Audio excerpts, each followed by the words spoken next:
नमस्कार, हमारे social media network news धारा पर आपका स्वागत है। मैं हूं आपके साथ प्रियंका मिश्रा। और 22 अप्रैल को पहलगाम में हुई हिंसा के बाद से ही भारत पाकिस्तान के बीच जिस तरह से युद्ध की स्थिति बनी हुई थी और पाकिस्तान के हर कायराना हमले का और हर कायराना हरकत का भारतीय सेना के द्वारा जिस तरह से न केवल मुंह तोड़ जवाब दिया गया बल्कि पाकिस्तान में ही पाकिस्तान को धूल चटाने का काम भारतीय सेना ने किया है। 9 ठिकानों को जिस तरह से निस्तनाबूद किया गया और उसके बाद लगातार भारत के द्वारा पाकिस्तान के हर हमले का जवाब दिया जा रहा था। पाकिस्तान के तमाम कायराना हरकत और हमले भारत की जमीन को छू तक नहीं पाए, उन्हें एयर डिफेंस सिस्टम के माध्यम से हवा में ही मुंह की खानी पड़ी।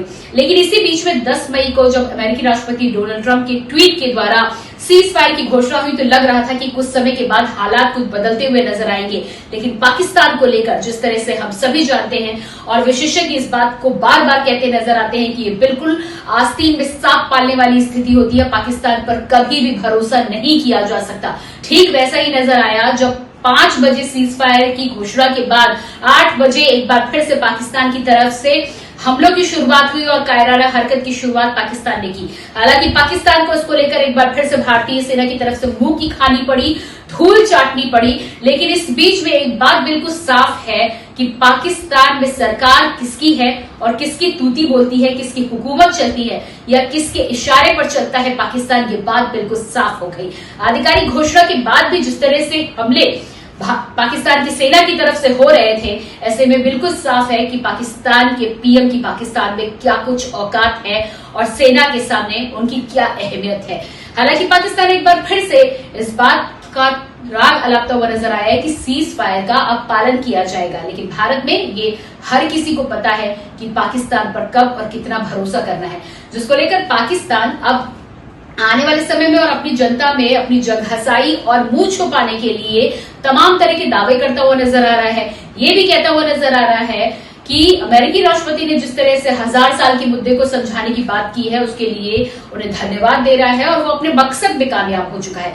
हालांकि इसी बीच में एएनआई की तरफ से प्रधानमंत्री नरेंद्र मोदी का बयान सामने आ गया है कि कश्मीर के मुद्दे पर हमें किसी से बातचीत करने की कोई जरूरत नहीं है। कश्मीर में ऐसा कोई विषय और कोई बातचीत नहीं है जिसमें किसी और की मध्यस्थता की जरूरत हो या फिर किसी से बातचीत करने की कोई जरूरत हो। पीओके हमारा है और उस पर हमारा अधिकार है जिसे आने वाले समय में भारत के द्वारा ही डील किया जाएगा। हाँ, पाकिस्तानी अगर आतंकवादियों को देने की बात करते हैं तो उस पर बातचीत हो सकती है। इसी बीच में सिंधु जल समझौते को रद्द होना भी उसी तरह से जारी रखा जाएगा। और एक बड़ी बात यहाँ पर जो कही गई है वो ये कही गई है कि भारत पाकिस्तान के बीच अब जो स्थिति बनी हुई है वो न्यू नॉर्मल है, यानी कि इस तरह की स्थिति अब लंबे समय तक ऐसी ही रहेगी।